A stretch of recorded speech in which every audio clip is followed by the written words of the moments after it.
Well, hey there, you're on the internet, I have some free time, and welcome to the Triple N Network, where all you newbie nerds can find all the news you'll need. Let's look at an ink today, shall we?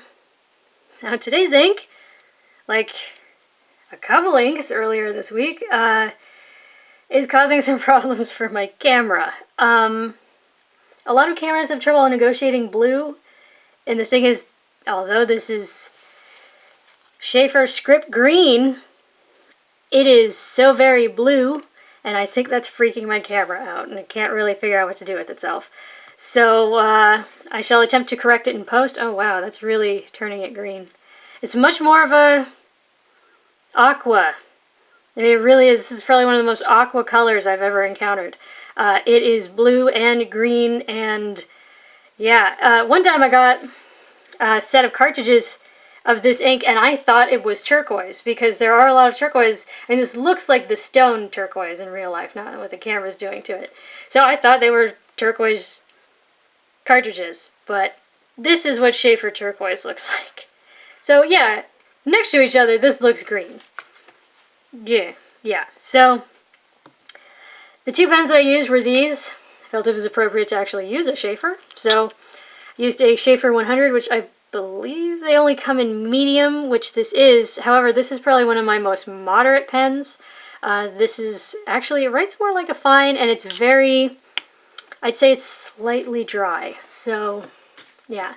And I also use this MonteVerde Impressa with a 1.1 stub. Yep. Now, I tried to find some inks to compare it to. I'm not sure if I succeeded.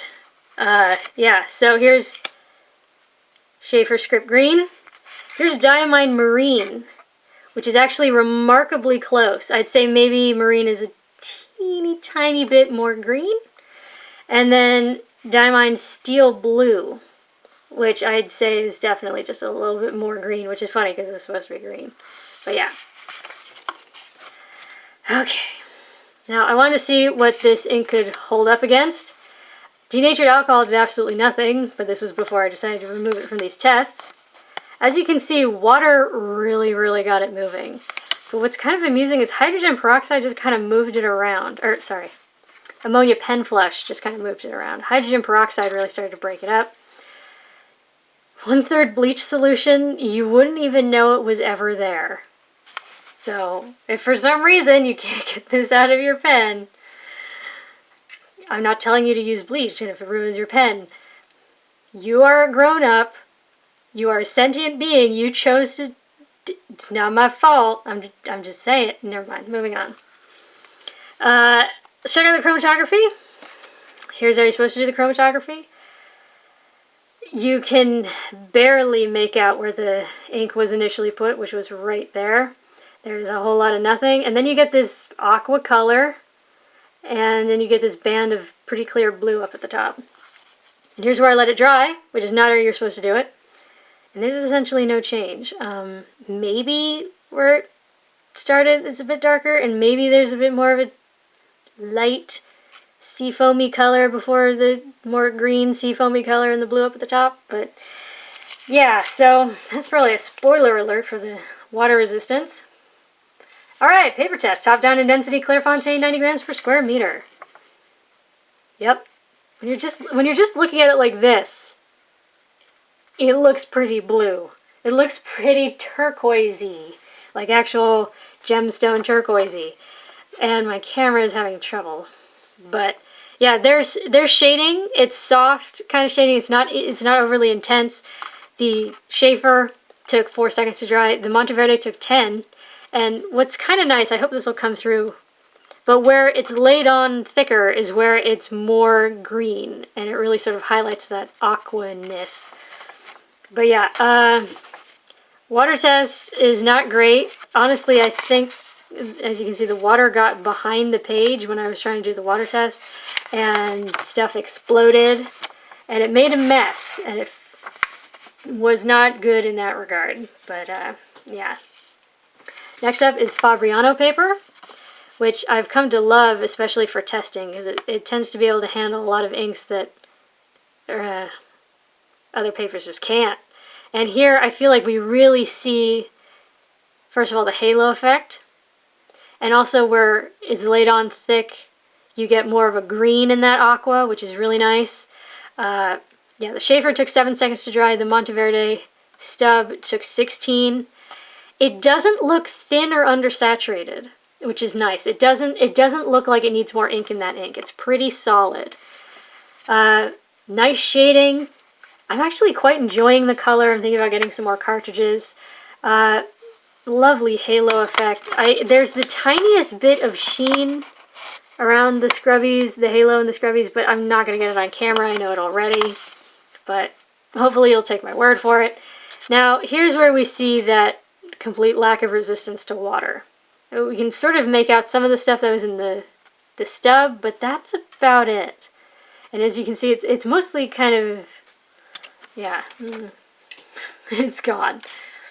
Next up is Rhodia, 80 grams per square meter, where I was having some, do you ever, I mean, when you know a pen, or you really know an ink, or you really know a paper, you can kind of tell when something's off. I could tell something was off. It was just kind of woolly. I wasn't getting the shading I was expecting. It just didn't feel right. So I tested it again on this tiny little, I think it's like a number 11 Rhodia, where I got much more of the results you would expect. There's no bleed, no feather, no spread, no echo. You get the teeniest bit of sheen around the halo, but yeah. Anyways, the Sheaffer took 7 seconds to dry, the Stub took 12. You get nice shading. You get more of that aqua, you know, like more green.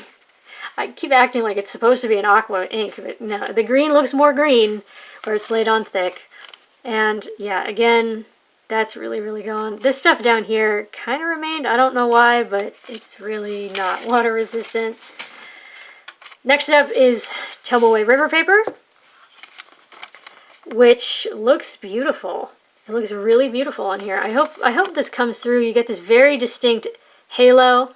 And I really wanted to try and get some of this like red sheen on camera, so I was laying it on really thick. Come on. Just work with me for once. Come on. You wanna? No. Okay, well, there's some sheen there, but I was laying it on so thick to try and be able to get that on camera that I broke through the paper. So that's human error. Normal instances, that won't happen. But yeah, there's great shading, and there's this wonderful, beautiful halo around the writing. It's really pretty. I actually really like this color, even though it's not a straightforward green. And the thing is, it really didn't even draw out the dry times that much, which is kind of fascinating, because that's something that Tomoe River does. The Sheaffer still took 8 seconds, and the MonteVerde still took just 17. Really not a huge difference. Just really lovely color. There might be a bit of an echo in the Stub, maybe, but okay, ignore the script. That was human error, but yeah, I actually quite like this. But yeah, there's no water resistance. I mean, you can kind of make out a bit. You can tell which one the Stub was, but it's really, really gone. I wouldn't wish that on anybody trying to recover that. Now for the next 3 tests, I just used the Sheaffer 100, except to write the name. Now, here is the world's worst 20-pound copier paper, and boy, is it going to earn that title. Because look at the size of the writing here. And now look at the size of the writing here.